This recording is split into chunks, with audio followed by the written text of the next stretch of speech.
আসসালামু আলাইকুম বন্ধুরা, শুভ সকাল। ভোরে চলে আসলাম 300 ফিট হাইওয়ে রাস্তাতে। এই দেখুন কত চমৎকার একটি বাংলাদেশের সবচেয়ে বড় শহরের রাস্তা। পূর্বাচল গেলে তো আপনার মন জুড়িয়ে যাবে। আজকে এই রাস্তার পিছনে কতটা অবদান আমাদের দেশনেত্রী মাননীয় প্রধানমন্ত্রী শেখ হাসিনার দেখুন।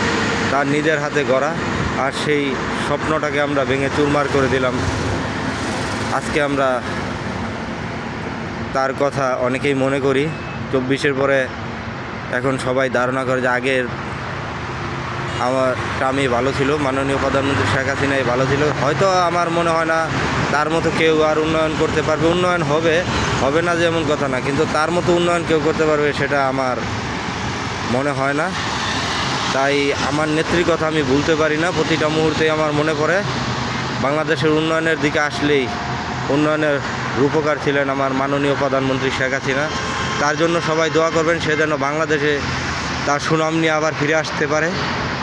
সে যেন একজন গর্বিত নারী হিসেবে বাংলাদেশে মাথা উঁচু করে বাঁচতে পারে। যত মিথ্যা মামলা হয়েছে সেটা যেন উনি প্রতিহত করতে পারে। সে ফিরে আসবে বীরের বেশে বাংলাদেশে। জয় বাংলা, জয় বঙ্গবন্ধু। সবাই জয় পরিবারের জন্য, বঙ্গবন্ধুর পরিবারের জন্য দোয়া করবেন। শেখ হাসিনার জন্য বাংলাদেশ ধন্য।